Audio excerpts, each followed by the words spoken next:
ጤና ይስጥልን ክቡራን ተመልካቾቻችን፣ ሲሳይ አገና ከሉዓላዊ ሚዲያ ማክሰኞ ሐምሌ 28 2018 ዓመተ ምህረት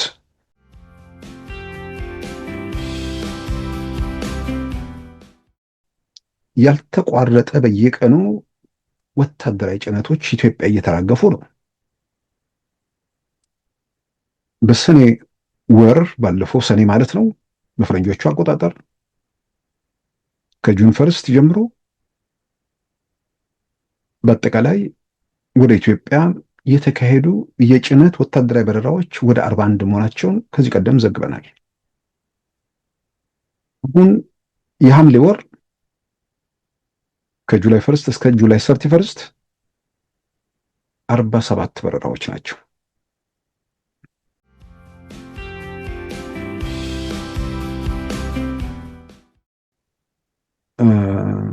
አሽከር በጌታው ምናምን ይፎክራል የሚባለው ነገር ማለት ነው።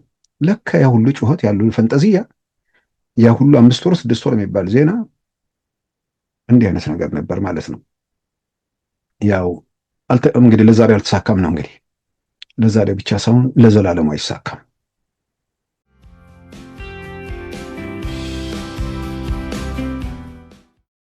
ምናልባት ገፍተህ ብትመጣም እንኳን የሚለወጥ ነገር የለም እንኳን ተመተህ እና ዓለም አቀፉ ማህበረሰብ ጥሪ ሲደረግ ዓለም አቀፉ ማህበረሰብ ምን እንዲመልስ ነው ጥያቄ የሚቀርብለት? ምንድን ነው የሚያደርገው ዓለም አቀፉ ማህበረሰብ? ዓለም አቀፉ ማህበረሰብ ሕግ እንዲከበር ያንን ትዕይንት የዘጋው የፕሪቶሪያ የሰላም ስምምነት እንዲፈጸም ነው የሚፈልገው።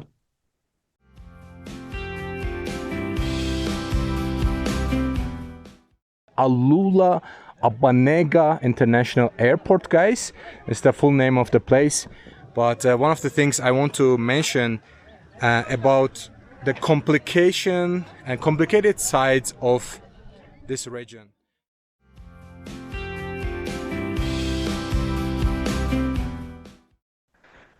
በዛሬ ፕሮግራማችን በእነዚህና በሌሎች ወቅታዊ ጉዳዮች ላይ ትኩረት አድርገናል። አሁን ወደ ዕለቱ ዜና እናመራለን። ቅዳሜ ዕለት በኢትዮጵያ ሀገር መከላከያ ሰራዊትና በህወሓት ተዋጊዎች መካከል የተካሄደውን ውጊያ በተመለከተ በርካታ ዓለም አቀፍ መገናኛ ብዙሃን ስለ ክስተቱ ሽፋን እየሰጡ ሲሆን በግጭቱ ዙሪያ ስለደረሰው ጉዳት የተሟላ መረጃ አለመገኘቱን፣ ሆኖም የቆሰሉ የህወሓት ተዋጊዎች ስደተኞችን ተቀላቅለው ሱዳን መግባታቸውን ቢቢሲና ራዲዮ ፍራንስ ኢንተርናሽናልም ዘግበዋል። የቆሰሉ የህወሓት ተዋጊዎች ከስደተኞች ጋር ተቀላቅለው ሱዳን መግባታቸውን የህክምና ባለሙያዎችና የአካባቢው ምንጮችን በመጥቀስ የኤፍፒ ያቀረበውን ዘገባ ቢቢሲ ሲያስታውስ፣ ራዲዮ ፍራንስ ኢንተርናሽናል ደግሞ የቆሰሉት ታጣቂዎች አርሚ 7 የተባለው የህወሓት ተዋጊ በሱዳን ወደ ተሰጠው ማዕከል መላካቸውንም አስነብቧል። እንደ ራዲዮ ፍራንስ ኢንተርናሽናል ዘገባ ከስደተኞች ጋር ተቀላቅለው ሱዳን የደረሱት የህወሓት ቁስለኞች የመጀመሪያ ደረጃ ህክምና ከተደረገላቸው በኋላ አልአሽባ ወይንም ቪሌጅ 8 ወደ ተባለ ቦታ መወሰዳቸውን ገልጿል። ይህ ስፍራ አርሚ 7 የተባለው የህወሓት ታጣቂ ኃይል የሚገኝበት ማዕከል እንደሆነም አስነብቧል። የሁለቱ ዓመት ጦርነት ካበቃ ወዲህ ከተካሄዱ ከባድ ውጊያዎች አንዱ ነው በማለት የሸረናውን ውጊያ የጠቀሰው ቢቢሲ ህወሓት የፕሪቶሪያውን ስምምነት አካል የሆነውን ጊዜ አስተዳደር ማፍረሱንም አመልክቷል። የተካሄደው ውጊያ ለሱዳን ጦርነት ፕሮክሲ ወይንም የእጅ አዙር ሊሆን ይችላል የሚል ስጋት መፈጠሩንም አስነብቧል። ይህ በእንዲህ እንዳለም የሰሞኑን ውጊያ በተመለከተ ሌላው ዘገባ ያቀረበው የቱርክ ሚዲያ አናዱሉ የሱዳን የአገር ውስጥ ጉዳይ ሚኒስቴርንና የሱዳን ስደተኛ ኮሚሽን በመጥቀስ ግጭቱ በሱዳን ስደተኛ ካምፕ ላይ ጉዳት ማድረሱን አስነብቧል። በድንበር አቅራቢያ ባሉት ጊዜያዊ ስደተኛ ጣቢያ ላይ የተተኮሱ ነገሮች በመውደቃቸው በርካታ ስደተኞች የሞትና የመቁሰል አደጋ እንደደረሰባቸው አመልክቷል። የሱዳን ስደተኛ ኮሚሽን የተባበሩት መንግስታትና ዓለም አቀፍ ማህበረሰብ እንዲሁም ቀጠናዊ ተቋማት ሰላም እንዲሰፍንና የስደተኞች ደህንነት እንዲረጋገጥ እንዲንቀሳቀሱ ሲል ጥሪ አቅርቧል። ይህ በእንዲህ እንዳለም በሸረሪና ከፍተኛ ውጊያ ያስተናገደው ህዝባዊ ወያኔ ሓርነት ትግራይ በራያ አካባቢ የሚገኙ ታጣቂዎቹን ለውጊያ እያዘጋጃቸው መሆኑ ተሰምቷል። ከመረጃ ምንጮች መረዳት እንደተቻለው የህወሓት አርሚ 43 የተባለው ኃይል ከባድ መሳሪያዎችን በጨርጨርና ባለ አካባቢ በማስ በማስፈር የውጊያ ዝግጅት በማድረግ ላይ ሲሆን በራያ ባላ፣ በዋጃ ጥሙጋና በኮረም አካባቢ ታጣቂዎችን የማስጠጋትና ምሽጎችን የማጠናከር ስራ እየተሰራ መሆኑም ተገልጿል። ባላማጣና አካባቢ ህዝቡ ግጭት ይነሳል በሚል ስጋት ላይ ሲሆን አንዳንዶችም አካባቢያቸውን እየለቀቁ መሆናቸው ተሰምቷል። ይህ በእንዲህ እንዳለም ዓለም አቀፍ በረራዎችን የሚያሰሰው አፍሪሞሲንት እንደዘገበው በሐምሌ ወር ብቻ ወደ ኢትዮጵያ የተጓጓዙ የጭነት ወታደራዊ በረራዎች ከ40 በላይ መሆናቸውን ዘገበ።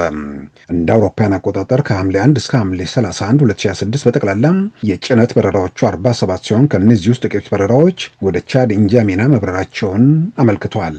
ወታደራዊ ጦር ሰፈር የሚነሱት በረራዎች በአብዛኛው ቢሾፍቱ አየር ኃይል ያረፉ ሲሆን የተወሰኑት በቦሌ በባህር ዳርና በአሶሳ ማረፋቸውም ተመልክቷል። በሰኔ ወርም የነበረው አጠቃላይ በረራ 41 እንደነበር መዘገባችን አይዘነጋም። በጠቅላላ በሁለት ወራት ውስጥ ወደ ኢትዮጵያ የተጓጓዙት ወታደራዊ ጭነት በረራዎች ከ80 በላይ መሆናቸው ታውቋል።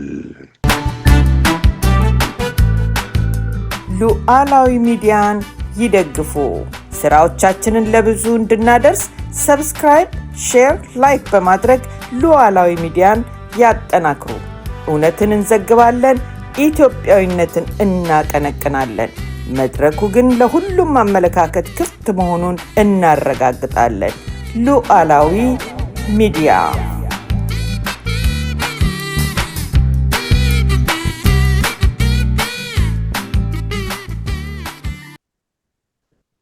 ክቡራን ተመልካቾቻችን በትናንትናው ዕለት በመላ ኢትዮጵያ የአረንጓዴ አሻራ መርሃ ግብር ተካሂዷል።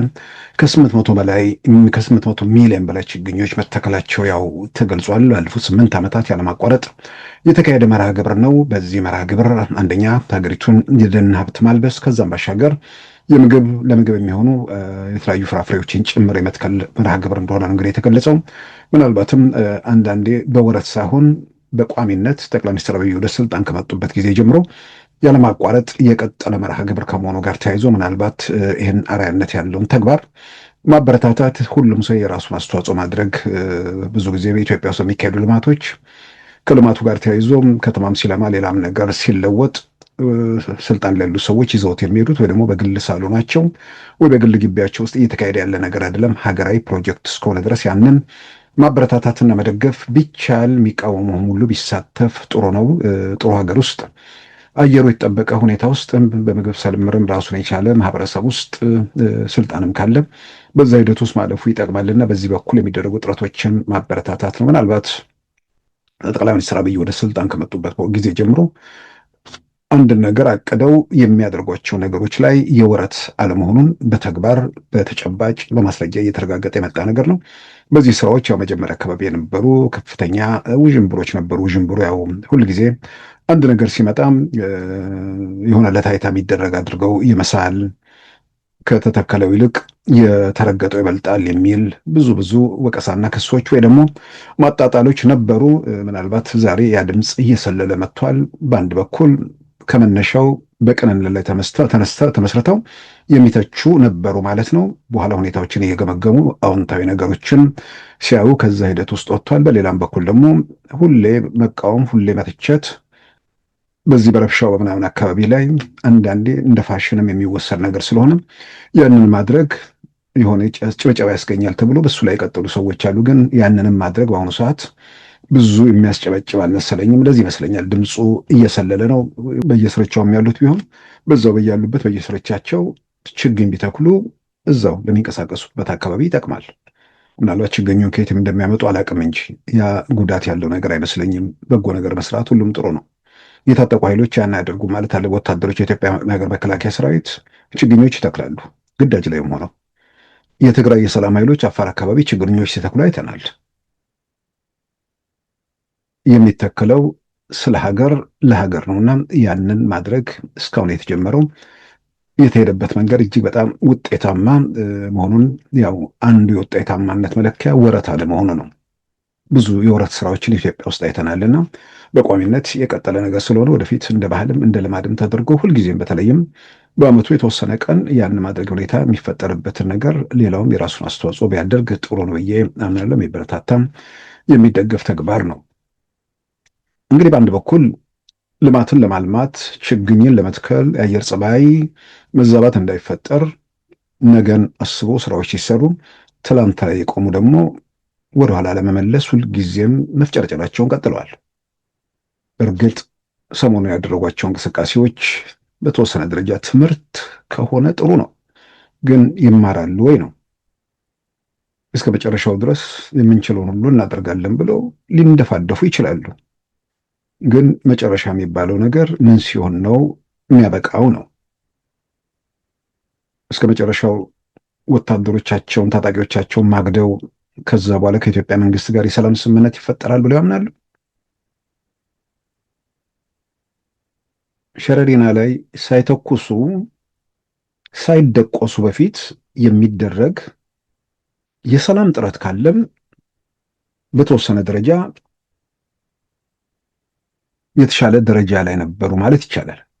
ምናልባት የትግራይን አስተዳደር ይወስዳሉ ምናምን አይደለም።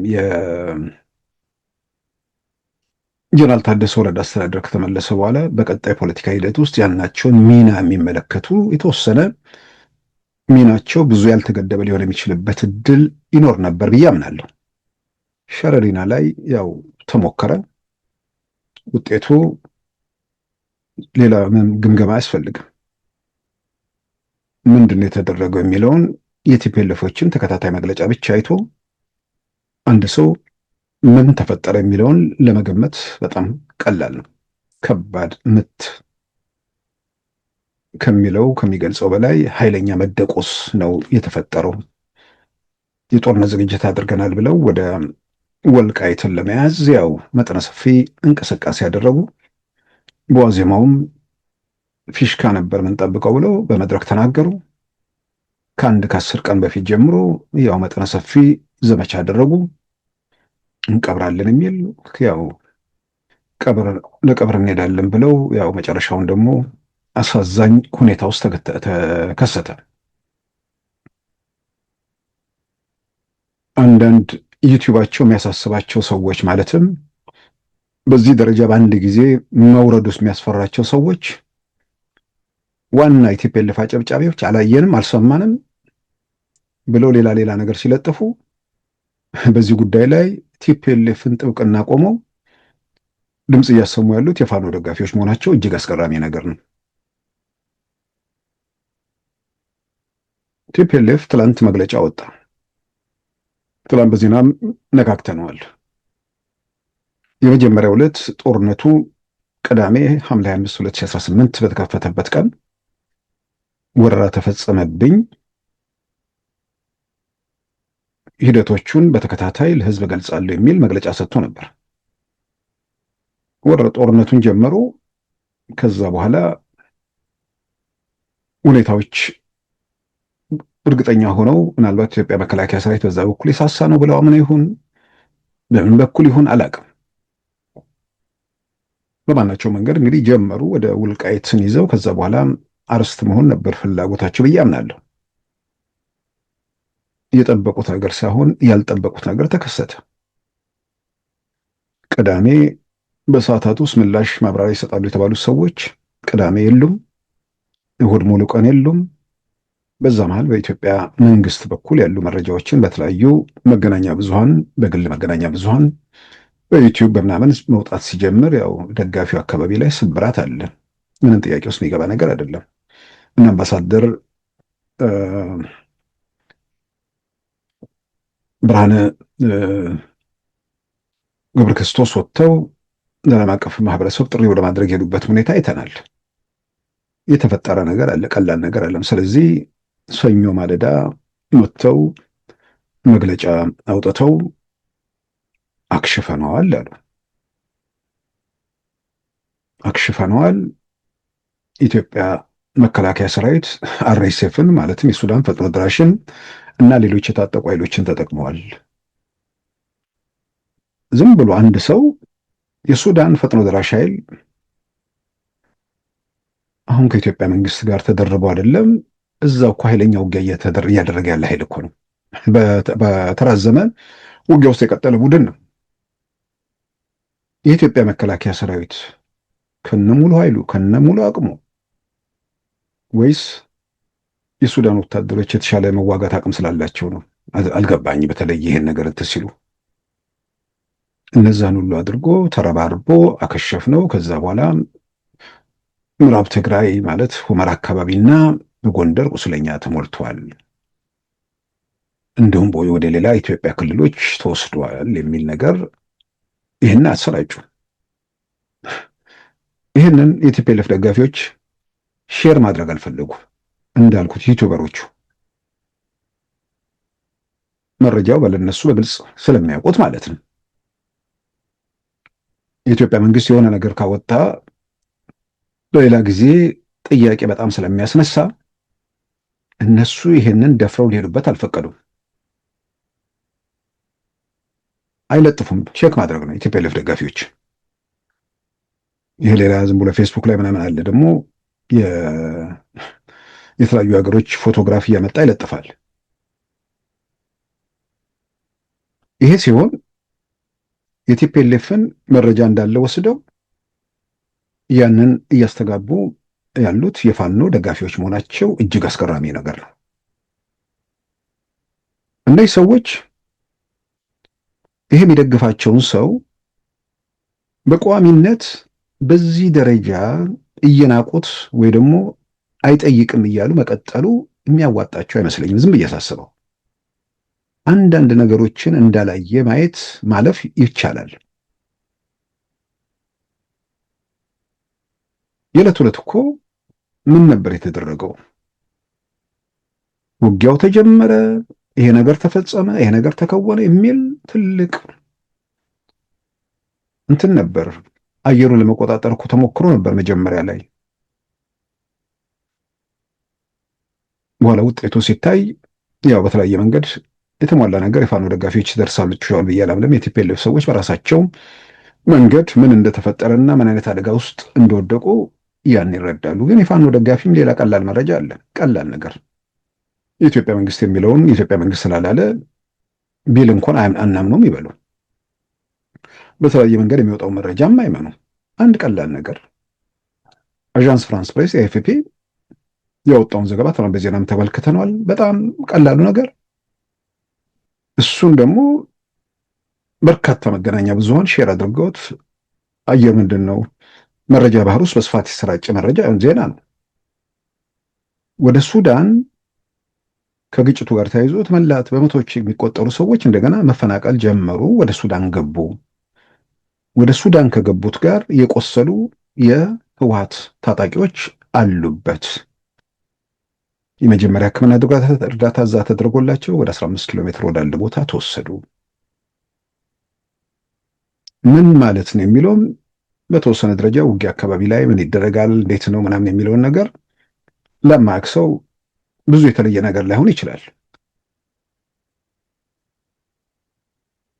ወታደር ጦር ሜዳ ላይ ጉዳት ደርሶበትም ይሁን ያለ ጉዳትም ይሁን ከስደተኛ ጋር ተቀላቅሎ ሽሽት ውስጥ ከገባ አንደኛ ጉዳት ሲደርስበት ያን ጉዳት የደረሰውን በትን ወታደር ሰብስቦ በመኪና አጓጉዞ ወደ ሕክምና ቦታ መውሰድ የሚቻልበት ሁኔታ አይደለም ማለት ነው። በየትኛውም ውትድርና ክፍል ውስጥ ከኋላ የሚሆኑ እንደየአቅማቸው የጤና ሙያ ያላቸው እንደገናም ደግሞ አግላይ የሚባል ቁስለኛ የሚያነሱ ሰዎች አሉ። በነዛ ቁስለኞች እነሱና ወደየመኪና ወደ ያምናም ተጭነው ይወሰዳሉ። ይሄንን እንኳን ማድረግ ስላልቻሉ ቁስለኞቹ ከሲቪሉ ጋር ማለት ከሌሎች ከነዋሪው ጋር ተቀላቅለው ሱዳን ገቡ። ይሄ የነ አዣንስ ፍራንስ ፕሬስ ዘገባ ነው። እንዲህ አይነት እንቅስቃሴ መቼና እንዴት ይከሰታል የሚለው ዝም ብሎ መጠየቅ ነው። ስደተኛ ቁስለኛ ከስደተኛ ጋር ተቀላቅሎ ታጣቂ ከስደተኛ ጋር ከተቀላቅሎ ሲሄድ ብዙ ጊዜ ሰራዊት ታጣቂ ሲፈርስ ነው። እዝና ቁጥጥር ሲላላ ነው። የጉዳት የደረሰበትን ማንሳት የሚቻልበት ሁኔታ ሲያቀት ነው። እና ቲፒኤልኤፍ በሸረሪና ላይ እንደሰማነውም ከዚህ አጠቃላይ ሁኔታ እንደምንረዳው መዓት ነው የወረደባቸው።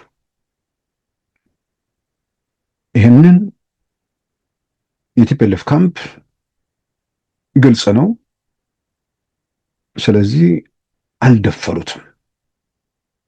ቲፒኤልኤፍ መግለጫ ሲያወጣ ቀላል የመጨረሻ ነገር የኢትዮጵያ ሀገር መከላከያ ሰራዊት ሞክሮ ካይከሸፉ እነሱ ላይ ከተመጣ ቀላል ነገር ነው። እዛ ቦታ ላይ ሊወጋቸው የመጣ ኃይል ወቅቶ አቅቶት ከተመለሰ ምርኮኛ ይኖራል፣ ምናምን ነገር ይኖራል፣ ብዙ ነገር ይኖራል፣ መሳሪያዎች ይኖራሉ። ይችን አንዷን ነገር እንኳን ማሳየት ይገባ ነበር። የሌለ ነገር ከየት ይመጣል?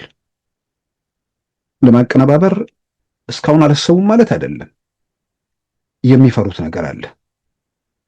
የተቀረጹ ቪዲዮዎች ምናምን በኖራቸው ጥያቄ ውስጥ የሚገባ ነገር አለ። በኢትዮጵያ መንግስት በኩል ለምን እንደ ኢትዮጵያ መንግስት ይሄን ነገር ቶሎ ቢለው የሚል አንዳንድ ሰዎችም አሉ። አይ በተለያየ መንገድ አንዳንዴ ለመንግስት ከባድ የሚሆን ነገር አለ። መንግስት ነው። የኢትዮጵያ መንግስት ማለት ያመጹትም ሰዎች መንግስት ነው። በእነዚህ ታጣቂዎች በኩል እስካሁን ጊዜ እኮ ብዙ ጊዜ ፋኖ የምናምን ታጣቂዎች እኮ ሸኔ ታጣቂዎች እርምጃ ይወሰዳል እኮ። በየትኛውም ጊዜ የኢትዮጵያ መንግስት በመንግስታዊ ሚዲያዎቹ ምናምን ይሄ ነው የሚባል የሚያሳየው ነገር የለም። ምናልባት ቪዲዮዎቹ ላይ እንደዚህ አይነት የሰዎች እንትን ጉዳቶች ምናምን እሱ ነገር አስፈላጊ ስላልሆነ ያንን አቮይድ ለማድረግ ሊሆን ይችላል። ወይ ደግሞ አጠቃላይ ኦፕሬሽኑ ሲያልቅ በጋራ ሁሉም ነገር መቀሌ ከተገባ በኋላ የተሟላ ነገር ለህብረተሰቡ ለማሳየትም ይሆን ይችላል ተብሎ ይታመናል። ዞሮ ዞሮ የተቀረጸ ነገር እንዳለ፣ የለቀቁት ቦታ እንዳለ፣ ኃይለኛ ምት እንደደረሰባቸው ለነሱ ግልጽ ነው። ዓለም አቀፉ ማህበረሰብ ደጃፍ ሲጠና አንሰማም ብለው የአሜሪካውን አምባሳደር ሲሄዱባቸው፣ ምናልባትም ዛሬ ላይ ቆሞ ካሰቡ ሲሄዱባቸው ሌላ ነገር ነው። እነሱን ላይ የሆነ ነገር ለመፍጠር ልክ ነው የምታደርጉት ነገር አደጋ ውስጥ ይከታቸዋል የሚል ማሳሰቢያ በቅንነት ከታየ ለእነሱም ሲሄዱላቸው ነበር። ያኔ እነ ዶክተር ደብረጽዮን ተደበቁ። ምንም በቲፒኤልኤፍ ውስጥ ምንም ሚና የሌላቸውን ሰው አቶ አማኑኤልን ከአምባሳደሩ ጋር እንዲገናኙ ያደረጉ። ለአምባሳደሩ ይሄ ግልጽ ነው። ቲፒኤልኤፎቹ የፕሪቶሪያን ሰላም ስምምነት አለማክበር ብቻ ሳይሆን አጠቃላይ ምንም ነገር ለመስማት አለመፍቀዳቸውን የሚያሳይ ነገር ስለሆነ ከዛ በኋላ የኢትዮጵያ መንግስት በየትኛው መንገድ የሚያደርጋቸው እርምጃዎች ቢኖሩ እንኳን በራሱ የኢትዮጵያ መንግስት ምንድነው ቀድሞ ቢያደርግ እንኳን በየትኛውም ወገን ጥያቄ ሊነሳበት አይችልም። እንግዲህ የአሜሪካው አምባሳደር እዛ ድረስ ሄደው አስቀድመውም ኦባሳንጆ ጭምር ተጉዘው አልሰማም ያለው ቡድን አሁን በመግለጫ ለዓለም አቀፉ ማህበረሰብ ጥሪ ያቀርባል። እኔን አይሰሙኝም ብሎ ስላሰበ ይመስለኛል እንደገና እንደ አምባሳደር ብርሃነ ገብረ ክርስቶስም በዚሁ ተመሳሳይ ድምጻቸውን እያስተጋቡ ነው አደባባይ ወጥተው። ዓለም አቀፉ ማህበረሰብ ምን እንዲያደርግ ነው የሚጠበቀው? አሁን ጥያቄው ማይገባኝ ነገር ለሚጠይቁ ደጋፊዎቻቸው የቲፒኤልኤፍ ሰዎች ምንድን ነው የሚሉት? ዓለም አቀፉ ማህበረሰብ የዓለም አቀፉ ማህበረሰብ እኮ አውዳሚውን ጦርነት ያስቆመ የፕሪቶሪያ የሰላም ስምምነት የብዙ ነገሮች መውጫ ነው ብሎ አምኖ ለዛ ቁርጠኝነቱን እኮ አሳይቷል። የፕሪቶሪያ የሰላም ስምምነት መከበር አውዳሚውን ጦርነት የጠመንጃዎችን ላንቃ ይዘጋ፣ ያን አሰቃቂ ትዕይንት ያቆመ ስምምነት ነው። ይህን ስምምነት አክብሮ ነው ማንም ወገን የሚላቸው። ስለዚህ ዓለም አቀፉ ማህበረሰብ አሁን ምን ያደርግ ነው? ሸረሪና ላይ ተመታ፣ የሆነ ቦታ ላይ ተነንክ፣ ምን የሚለወጥ ነገር አለ? ምናልባት ገፍተህ ብትመጣም እንኳን የሚለወጥ ነገር የለም፣ እንኳን ተመተ እና ዓለም አቀፉ ማህበረሰብ ጥሪ ሲደረግ ዓለም አቀፉ ማህበረሰብ ምን እንዲመልስ ነው ጥያቄ የሚቀርብለት? ምንድን ነው የሚያደርገው ዓለም አቀፉ ማህበረሰብ? ዓለም አቀፉ ማህበረሰብ ህግ እንዲከበር ያንን ትዕይንት የዘጋው የፕሪቶሪያ የሰላም ስምምነት እንዲፈጸም ነው የሚፈልገው።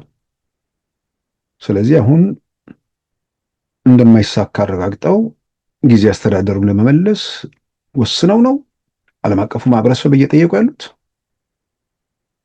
እሱ ነው እንግዲህ ግልጽ መሆን ያለበት እና እየተሄደበት መንገድ አልጠቀመም፣ ወደፊትም አይጠቅምም። በማናቸውም ሁኔታ ጤነኛ የሆነ ሰው ዛሬ ባለበት ቁመናና አቅም ወደዚህ ወደ አላስፈላጊ ነገር ውስጥ ይገባል ብዬም አልጠብቅም ነበር። ግን ሰዎች ሁልጊዜም ይሳሳታሉ።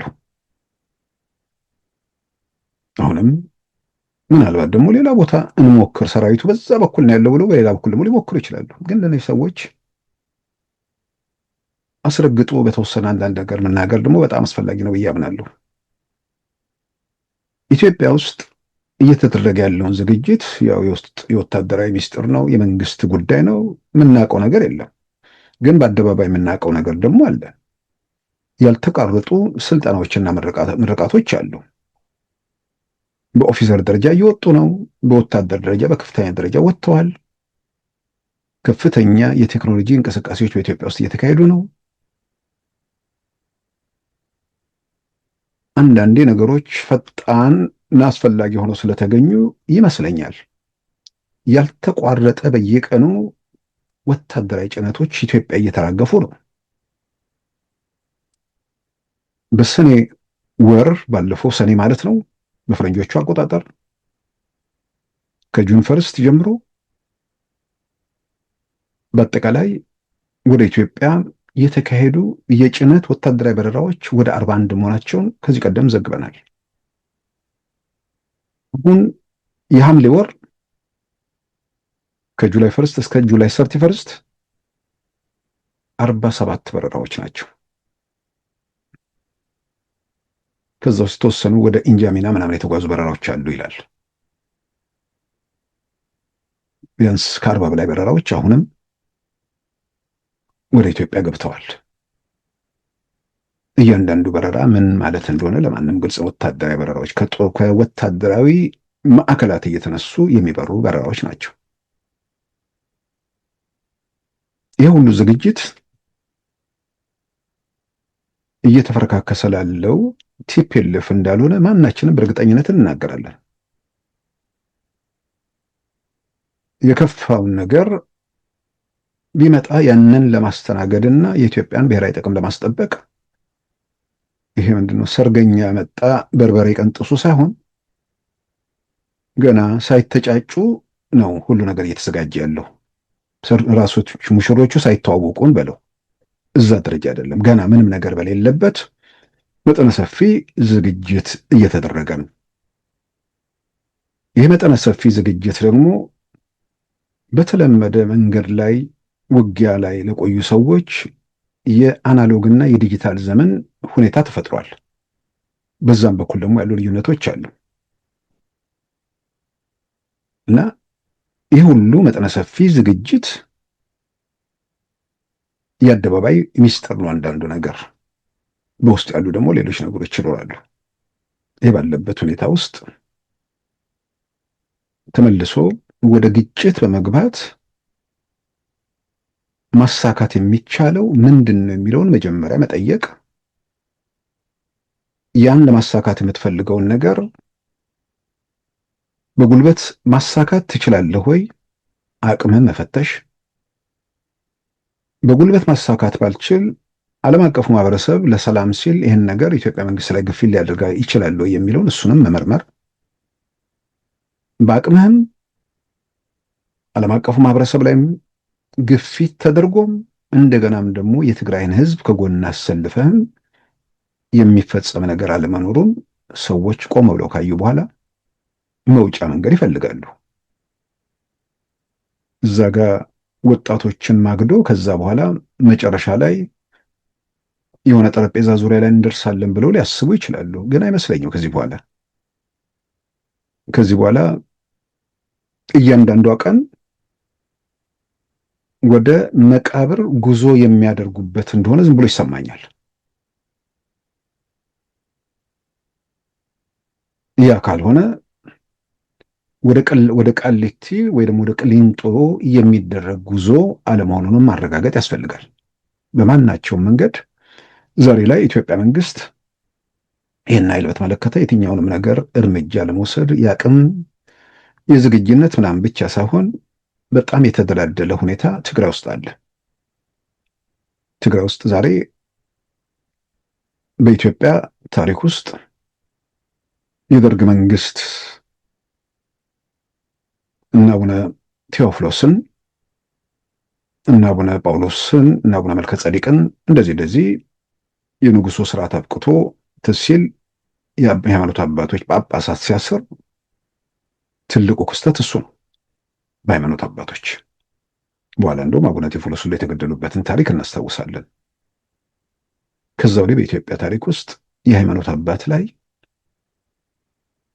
እስር ቤት ሲገቡ በተለይ ጳጳሳት ሰምተንም አይተንም አናውቅም። አሁን ትግራይ ውስጥ በሁለት ሊቃነ ጳጳሳት ላይ የግድያ ሙከራ ከዛም አልፎ ያም አነሰ ተብሎ ሁለቱም ሊቃነ ጳጳሳት ወደ ፖሊስ ጣቢያ ወስደው ቃላቸውን ተቀብለው የ300,000 ብር ዋስትና በማስጠላት መልቀቃቸውን በዛም ሳይወሰን እነዚህ ሁለት አባቶች አቡነ ናትናኤልና አቡነ አረጋዊ ከቤታቸው እንዳይወጡ በቁም እስርና ጠባቂዎች ምንድነው አጃቢዎቻቸው ደግሞ ረዳቶቻቸው እንኳን እንዳያገኟቸው ስልካቸውን ጭምር ማጣታቸውን በአደባባይ ተዘግቦ እኛም ብዙ ጊዜ አንስተናል። ቢቢሲ ላይ በዝርዝር ተዘግቧል። የሃይማኖት አባቶች ማለት ነው። ትላንት ደግሞ ስንሰማ በትግራይ ያሉ ዝርዝር ጉዳዮችን በየቀኑ የሚወጡ መረጃዎችን በዝርዝር የሚቀርበው ሶሎዳ ሚዲያ ላይ ወዲ ሻምበል አንድ የሃይማኖት አባት ጳጳስ እርሳቸው ደግሞ ወደ ወህኒ መጋዛቸውን ዘግቧል። ሌላ እንደዚሁ የቲፒኤልኤፍ አክቲቪስት ሲሆኑ የሆነም ሰው በተመሳሳይ ታስሯል። አሁን እስር እንደዚህ እየተደረገ ነው። ይህ ሁሉ ያን አስገዳጅ አፋኝ ህግ ከወጣም በኋላ ሰውን ረግጦ አንበርክኮ በመዳፍ ይዞ ለማድረግ የሚደረጉ ጥረቶች ናቸው። ነገር ግን በዛ መልክ የሚሆን ነገር አይደለም። ስለዚህ ትግራይ ውስጥ ብዙ የተለወጡ ሁኔታዎች አሉ። በጣም በእርግጠኝነት አጠቃላይ ካሉ መረጃዎችም ተነስተን የኢትዮጵያ ፌዴራል መንግስት ወደ ትግራይ የትኛው የሚያደርገው እንቅስቃሴ ምናልባት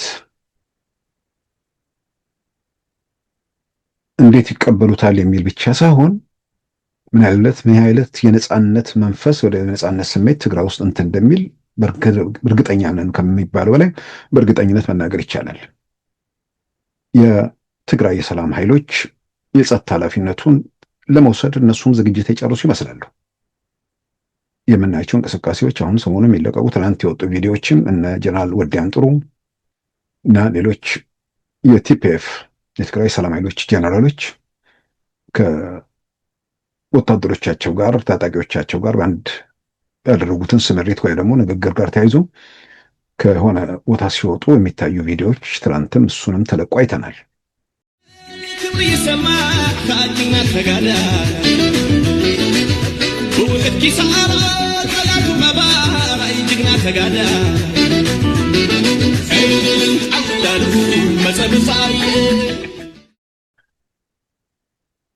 ትግራይ ውስጥ የነጻነት የለውጥ መንፈስ አለ። እነዚህ ሰዎች ጤነኞች ቢሆኑ ኖሮ በተለይ በየመድረኩ ሰብስበው ከሐምሌ 12 ጀምሮ ወደ ጦርነት ልንገባ ነው በሚለው ቅስቀሳቸው መሃል ያ የ2 ዓመት ጦርነት ጊዜ ያ ሁሉ መዓት የወረደበት ህዝብ አሁንም ጦርነት ልንገባ ነው ስትለው ምን አይነት መዓት እየመጣብኝ ነው እንደሚል ስጋት እንደሚያድርበት የሚያጠራጥር ነገር አይደለም። ግን እንደ ተቀደሰ ነገር እንደ በጎ ነገር ያወሩታል። የ2 ዓመቱን አውዳሚ ጦርነት በኋላ በዛም ሳይወሰኑ ቴክኖሎጂውን መመከት ስለማንችል እንኳን እኛም ኢራንም ስላልመከተች ራሳችሁን ጠብቁ። እንዴት አድርጎ ራሳችሁን ይጠብቁ? ምን ያድርጉ? ራሳቸውን መጠበቅ ሳይሆን እናንተ ከነሱ መራቅ ነው። እነሱ ራሳቸውን መጠበቂያቸው መንገድ እንደ ፋኖ ታጣቂዎች መጨረሻ ላይ ሸጥ ለሸጥ ጎጆ ለበጎጆ መሄዳችሁ የሚያጠራጥር አይመስለኝም። የዛን ጊዜ ለኃጢያን የተወረወረ ጻድቃን ላይ እንዳያርፍ ከእንደዚህ አይነት ነገር ራቅ ማለት ነው። ያዘጋጃችሁት ባንከርም ካለ እሱ ላይ የምትችሉትን መፍጨርጨር ነው። ወደ ህብረተሰቡ ካልቀረባችሁ፣ እሱን መጠጊያ ካላደረጋችሁ ህብረተሰቡ ላይ አደጋ የሚመጣበት ምንም እንትን የለም። እርግጥ ነው ጦርነት ነው፣ ኮላተራል ዳሜጆች ሁልጊዜም ይኖራሉ።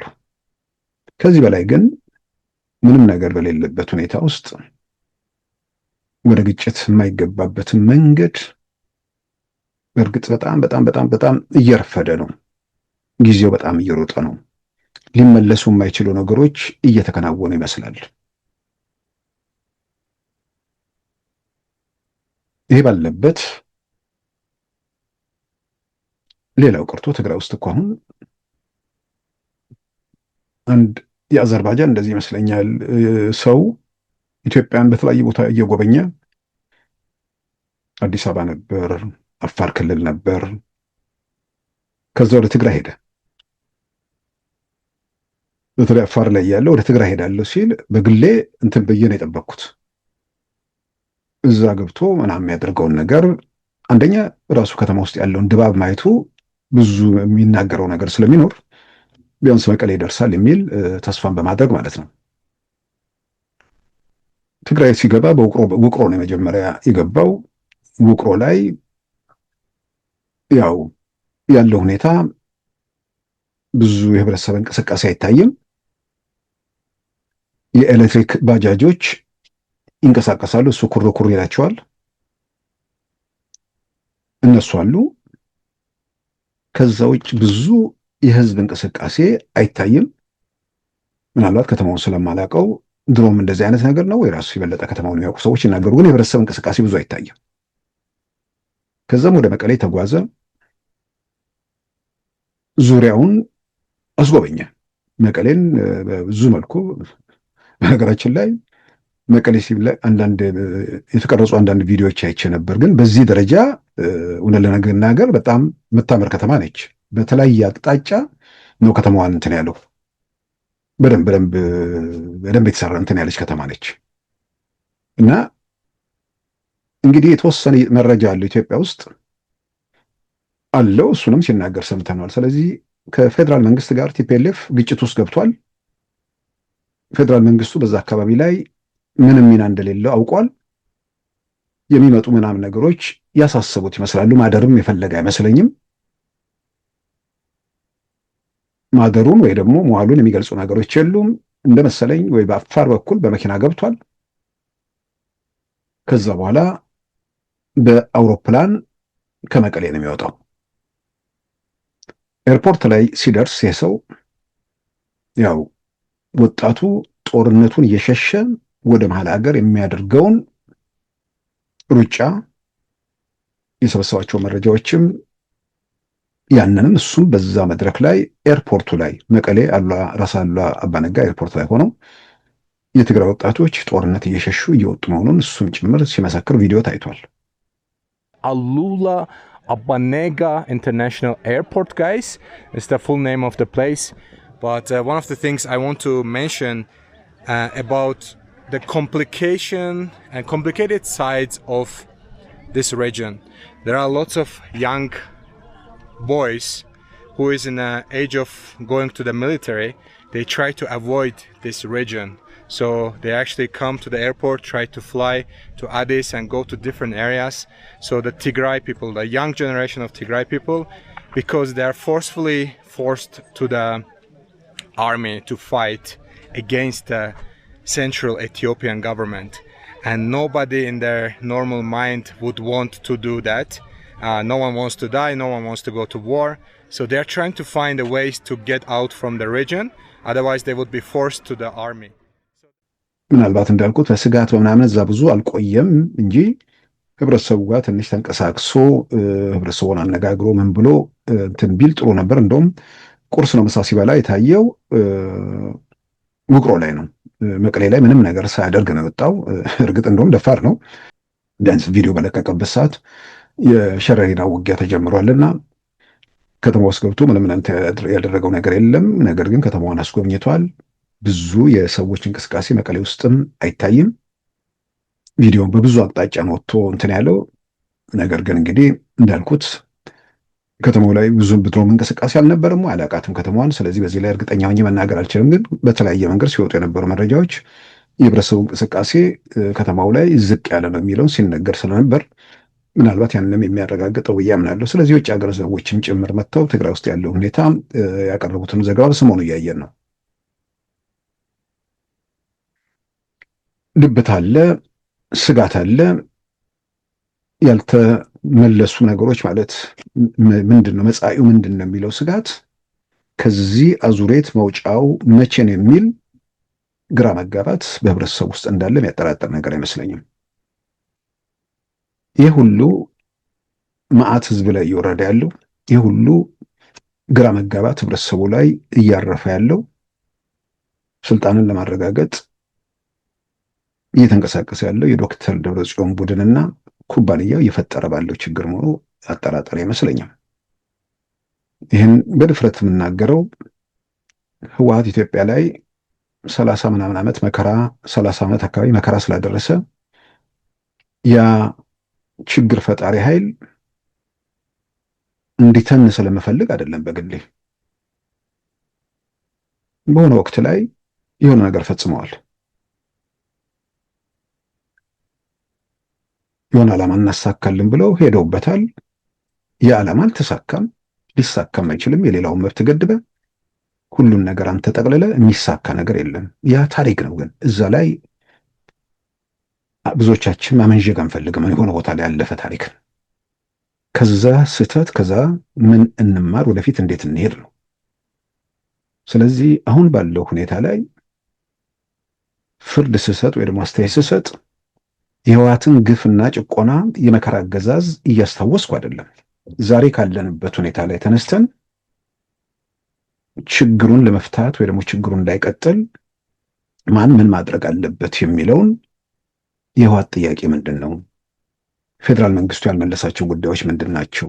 ጥያቄያቸው ምንድን ነው የሚለውን በቅን ልቦና ኢትዮጵያ ውስጥ ሰላም እንዲረጋገጥ ከግጭት አዙሪት እንድንወጣ እንደ አንድ ግለሰብ ለመፍትሄው የተወሰነ አስተዋጽኦ ለማድረግ ምንድን ነው የተፈጠረው የሚለውን ነገር ነው እየጠየኩ ያለሁት። ምንድን ነው የተፈጠረው? በፕሪቶሪያ ሰላም ስምምነት የሚሆን በሌላ መንገድ የኢትዮጵያ ፌዴራል መንግስት ያልመለሰውና ህወሓት የሚጠይቀው ነገር ምንድን ነው የሚለውን ዛሬ ላይ አይኑን ገልጦ ለሚመለከት ሰው ጥያቄው ደጋግሞ የተፈናቃዮች ጉዳይ ነው። ተፈናቃዮቹ ደግሞ በነ ዶክተር ደብረጽዮን መታገታቸውን እና አቶ ጌታቸውን አረጋግጠዋል። ጥያቄው የወልቃይት ጉዳይ ነው። የወልቃይት ጉዳይ በህገ መንግስቱ መሰረት ይመለሳል ተብሎ እሱ በደንብ ምላሽ የሰጠበት ጉዳይ ነው።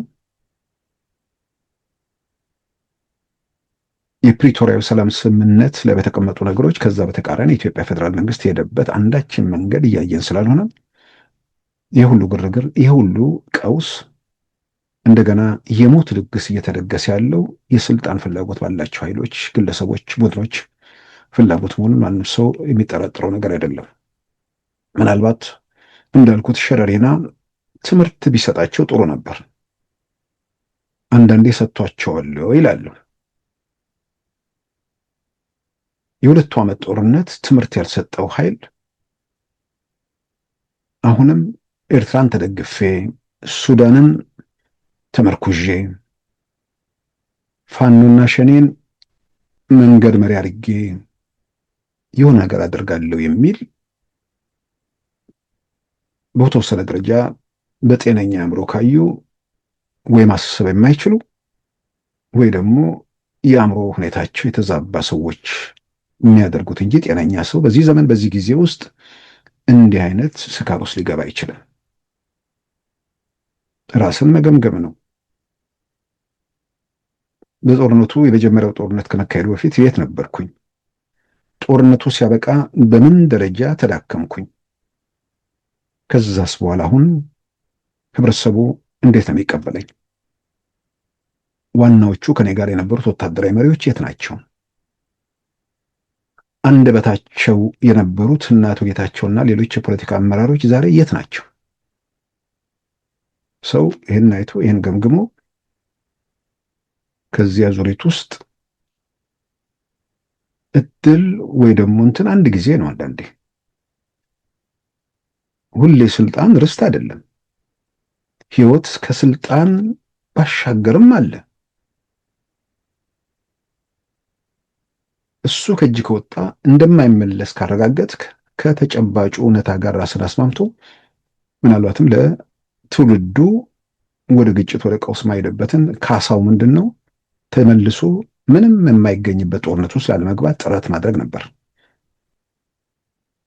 በዛ ያልተማሩ ሰዎች የሆነ ምናምን አደረጉ። ሸረሪና የሚባል ላይ የሆነ ወልቃይትን እንይዛለን ብለው ያው ወልቃይትን ሳይሆን መቀሌን በአጭር ጊዜ ሊያወጡ የሚችሉበት እድል እንዳለ ምናልባት በደንብ አቃጭሎባቸዋል ብዬ አምናለሁ። የሚገርመው ቲፒኤልኤፎች ሸረሪና ላይ ሲተኩሱ ተጀመረ ምናምን ምናምን የሚለው ይሄን ጭብጨባና ፈንጠዝያ ወደኋላ መለሰኝና አንዳንዴ ለካ የፋኖ ደጋፊዎች ይሄ መንግስት አልቆለታል፣ 6 ወር ነው፣ 6 ቀን ነው ምናምን የሚል ነገር አንዳንዴ ይናገራሉና እነዚህ ሰዎች ምን አይነት ደጋፊዎች ቢኖራቸው ነው? ተከታዮች ቢኖራቸው ነው? የሰው ልጅ አደባባይ ወጥቶ ሰው እያደመጠው ሙሉ የጤነኛ የሆነን ሰው በስፖርት የዳበረ አካል ያለውን ሰው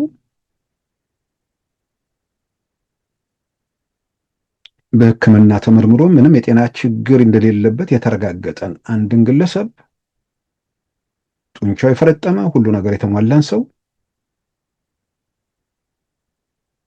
ታሞ እያጣጣረ ነው ብለህ ለሚያይ ሰው መንገር ማለት ነው።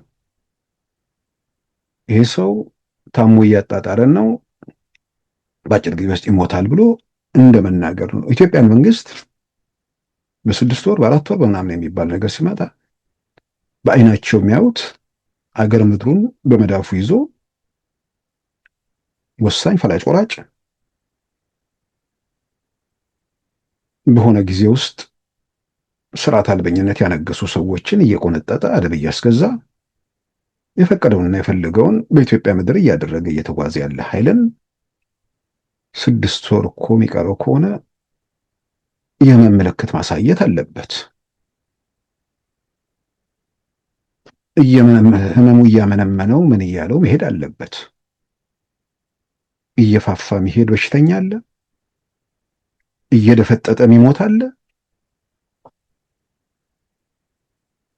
ምንድን ነው የሚለው በፊት ከአንዳንድ ሰዎች ሳውራ አይ እንደዛማ ካልተባለ እኮ ደጋፊው ይበተናል ይላሉ። ታዲያ በጊዜው ቁርጡን ቢያውቅ አይሻልም ወይ ይላሉ። በጊዜ አይኑን ቢገልጥና እውነታውን ቢያነቡ አይሻልም ወይ ይላሉ። እውነተኛ አደጋም ደግሞ ከሆነ አንዳንድ ሰዎች የዚህ የፋኖን እንቅስቃሴ ከአማራ ጋር የኦላን እንቅስቃሴ ወይ ደግሞ ሻኔን እንቅስቃሴ ከኦሮሞ ጋር ሲያያይዙ ማፈር ነው ያለባቸው።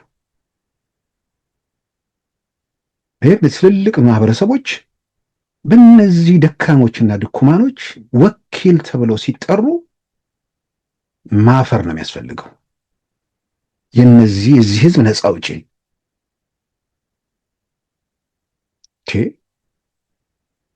አንዳንዴ የነዚህን ደካማነት የማህበረሰብ ምናምን ለማድረግ ራሳቸው እነዛው እንትን ሲሉ ያሳፍራል። በደል ደርሶበት መገፋት ደርሶበት ማንነቱ ላይ የተነጣጠረ አደጋ ቢኖር እነዚህ ደካሞች አይደሉም ማህበረሰቦቹን ሊታደጉ የሚንቀሳቀሱት። ባርነትን ሊቀበል ነፃነቱን ሊያስወስድ የሚፈልግ ማንም የትኛው ማህበረሰብ ውስጥ የለም።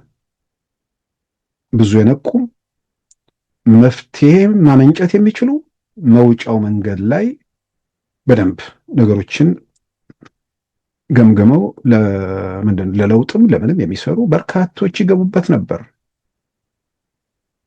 በርካታ የአገሪቱ የጦር ጀነራሎች ከአማራ ከኦሮሞ አሉ። በርካቶች ምሁራኖች አሉ። የትኛው ነው ከነዚህ ኃይሎች ጋር የተቀላቀለው? ማን ነው የተቀላቀለው?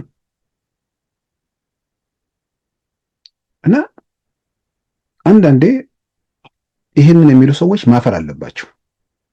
የአማራ ተወካይ፣ የኦሮሞ ተወካይ፣ ይሄ ለአማራ ህዝብም ለኦሮሞ ህዝብም ስድብ ነው። እነዚህ ሰዎች ኦሮሞ ነፃ አውጪ፣ ኦሮሞ መብት ተከላካይ፣ የአማራ ህዝብ ተከላካይ፣ አሳፋሪ ነው።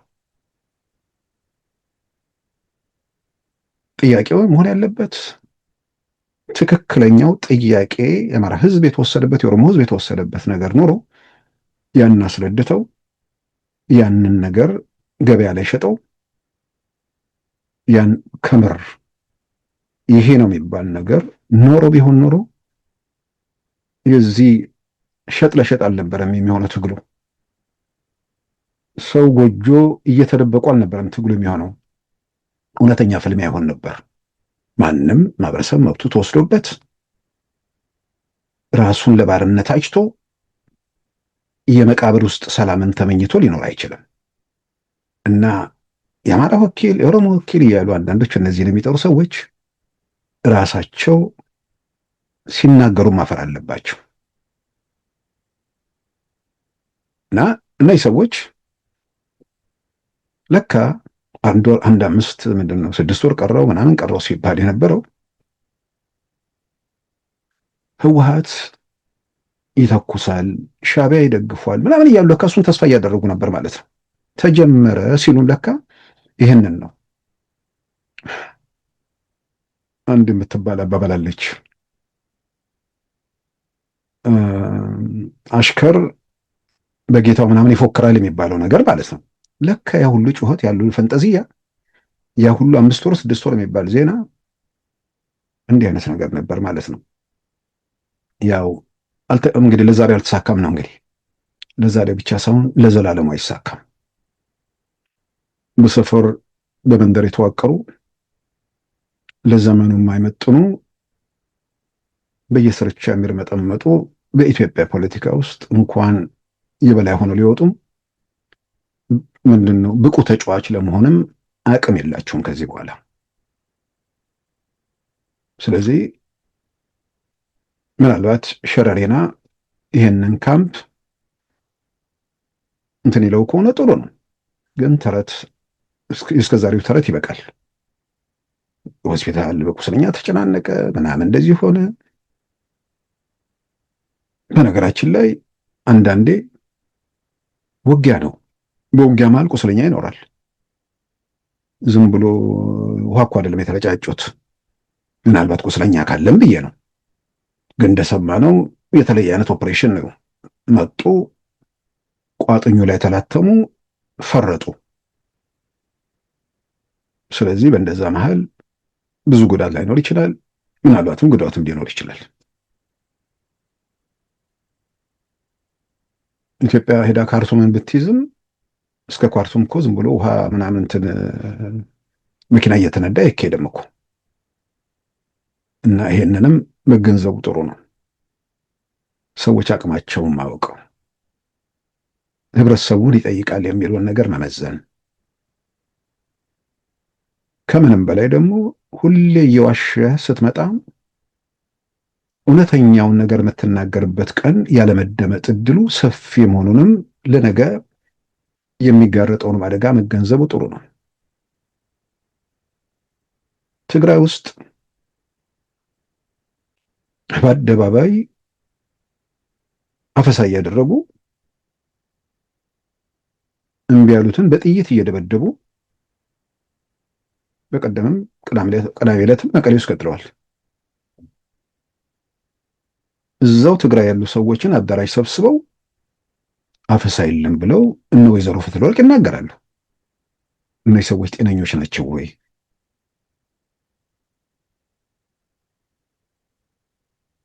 የፕሪቶሪያ ሰላም ስምምነት ሲፈረም አስገድድን አስፈረምን። በትግላችን ምንድን በቅልጥማችን ነው የሚሉት ነገር አለ። ፕሪቶሪያ ወሰድነው፣ አስፈረምነው። ወደ ኋላ ተመልሶ ማንም ሰው ማስታወስ ነው። ያ በተባለበት ወቅት ሰው የሚጠብቀው ብዙ ጊዜ ጥያቄያቸው የሽግግር መንግስት ስለሆነ ፕሪቶሪያ አስገድደው ፕሪቶሪያ ላይ ሲያስፈርሙ አንደኛ ደብረ ሲና ላይ ሆነው ሳይሆን እንጦጦና ወጨጫ ላይ ሆነው አዲስ አበባን ከበው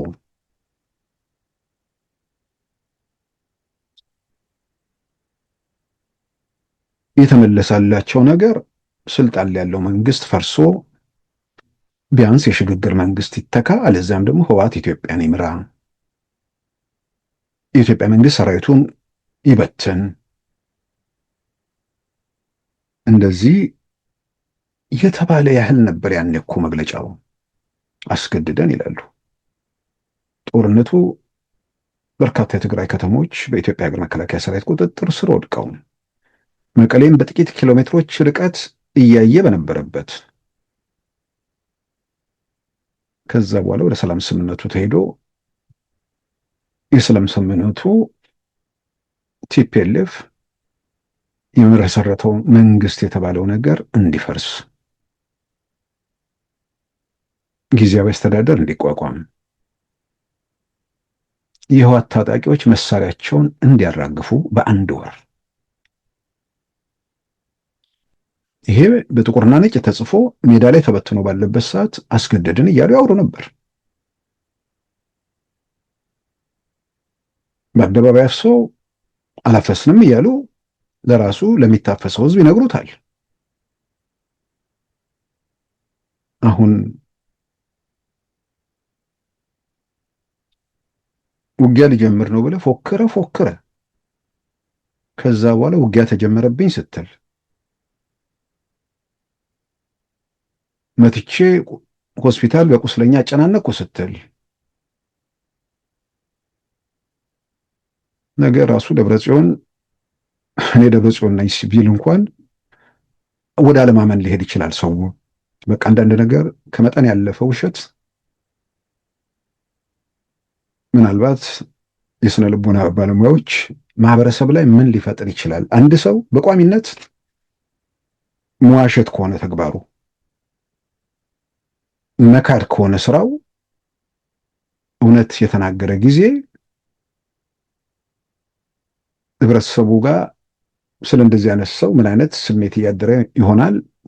ከስነ ልቦና አንጻር መጠናት አለበት። ነገር ግን በእርግጠኝነት የእረኛው ታሪክ ይመጣል። ምንም ነገር ኮሽታ በሌለበት ይሄ ተደረገብን፣ በደል ደረሰብን ምናምን ሁሌ ይባላል። እውነተኛ በደል ቢመጣ እኮ ከዚህ በኋላ ዶክተር ደብረጽዮንን ወይዘሮ ፈትለወርቅን ያንን ኩባንያና ስብስቡን ማን ሊያምን ይችላል? ይሄ መዋሸት ያው የጋራ ነው። መሳሪያ ያነሱት ኃይሎች የሚጋሩት ነውና ትዝም ያለኝ አሁን ስል የሰሞኑ የምርጫው ጊዜ ማለት ነው። ኢትዮጵያ ውስጥ ምርጫ በተካሄደበት ግንቦት 24 2018 ሁሌም በግሌም ብለው ነው ምርጫው በዕለቱ እንደሚካሄድ ቅንጣት ታክል ጥርጥር አልነበረኝም። ይሄ የአደባባይ ጩኸት መሬት ላይ ያለውን እውነታ እንደማይገልጸውም እርግጠኛ ነበርኩ። የመንግስት መግለጫ አይደለም፣ አጠቃላይ ነገር እናነባለን።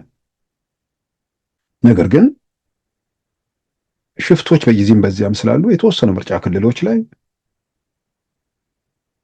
ከጸጥታ በአንድ ጊዜ ኢትዮጵያ ሀገር መከላከያ ሰራዊትና ሌሎች የጸጥታ ኃይሎች በአንድ ጊዜ ወደ ኢትዮጵያ ሲሰማሩ የሚፈጠር ክፍተት ስለሚኖር የስጋት ቀጠና የሚባሉት ላይ እሱን ለብቻ ተደርጎ ምርጫ ይደረጋል። ለምሳሌ የሶማሌ ክልል ድሮ ጊዜ በወያኔ ጊዜ እንደሚደረገው ማለት ነው። እንደዛ ነበር የጠበቅኩት። አስቻይ ሁኔታ የለበትም ከተባለ አማራ ክልል ካሉ ምርጫ ክልሎች ውጭ እና የትግራዩ በአጠቃላይ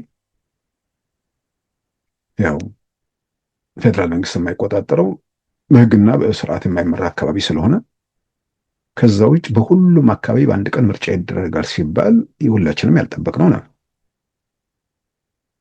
ከምንም በላይ ደግሞ ያልጠበቅነው የምርጫ ዕለት የተወሰነ ቦታ ላይ ኮሽ አድርገው ሄዱ ነው። ጦሽ አድርገው በቃ ፎቶ ተነስተው ይሁን ድምፅ ቀርጸው ይሁን ሄዱ። ለምሳሌ ኩታበር ከዛ በኋላ ምርጫው ተካሄደ። ኦሮሚያ ክልል 2-3 ቦታ ምርጫ ጣቢያ፣ ክልል አይደለም ምርጫ ክልሎች ሳይሆን ምርጫ ጣቢያ፣ እሱም በቀጣዮቹ ቀን ተካሄደ።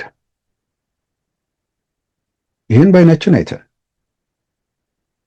በሁሉም የምርጫ ጣቢያዎች በገጠር ወረዳዎች ጭምር ሰዎች ተሰልፎ በቪዲዮ ስርጭት ተከታትለን የፋኖ ጀነራል ተፈራ መጡና ምርጫው እንዳይካሄድ ያደረግነው እንቅስቃሴ ተሳክቷል፣ በአማራ ክልል ምርጫ አልተካሄደም አሉ። አማራ ክልል ጀነራል ተፈራ ጭንቅላት ውስጥ ያለ በምናብ የሳሉት ነገር መሆን አለበት። በወቅቱም የሰጠናቸው የአደባባይ መግለጫዎች ማስረጃዎች የአማራ ክልል ያካሄዳቸው ምርጫ ጣቢያዎች በቪዲዮ እርሳቸው አሁን ሸዋ ነው ምናምን ያሉ ይባላል። እዛ ሸዋ ላይ አጠገባቸው ቡልጋ ውስጥ ገጠር ላይ የቡልጋ ነዋሪ አደባባይ ወጥቶ በሰልፍ ምርጫ ጣቢያ ላይ ሲመርጥ የሚታይበት ቪዲዮን የአማራ ክልልም አስተላልፎ ያን በወቅቱ አጋርተናል። ሰው በአይኑ እያየ በእጁ እየዳሰሰ ምርጫ አስቀርተናል የሚል እንዲህ አይነት መግለጫ የሚሰጡ ሰዎች ያው ቲፒኤልኤፍ ጋር ተመሳሳይ ጎራ ውስጥ ያሉ ኃይሎች እነዚህ ሰዎች ማሰብ ያለባቸው እውነተኛ ነገር የተናገሩ ጊዜ እንዴት ይታመናሉ? ሁሌ መዋሸት፣ ሁሌ መቅጠፍ መለያ ከሆነ ያስቸግራል እና በዚህ ጉዳይ ላይ ቆም ብለው ራሳቸውንም ቢመረምሩ። በአጠቃላይ ሸረሪና ላይ ሽር ምናምን ለማለት የሞከሩ ሰዎች ያው አሁን ዘግይተውም መርዶቹን እየሰሙ እንደሆነ አምናለሁ።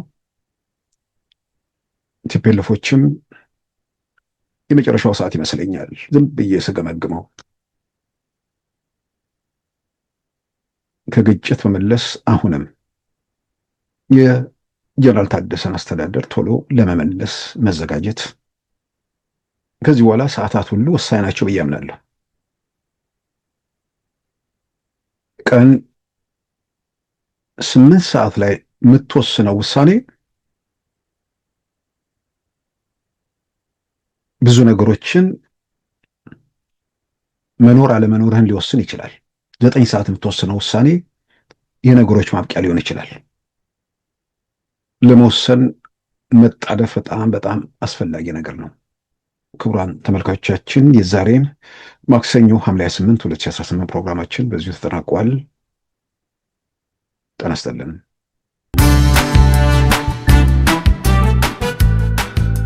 ሉዓላዊ ሚዲያን ይደግፉ። ስራዎቻችንን ለብዙ እንድናደርስ ሰብስክራይብ፣ ሼር፣ ላይክ በማድረግ ሉዓላዊ ሚዲያን ያጠናክሩ። እውነትን እንዘግባለን፣ ኢትዮጵያዊነትን እናቀነቅናለን። መድረኩ ግን ለሁሉም አመለካከት ክፍት መሆኑን እናረጋግጣለን። ሉዓላዊ ሚዲያ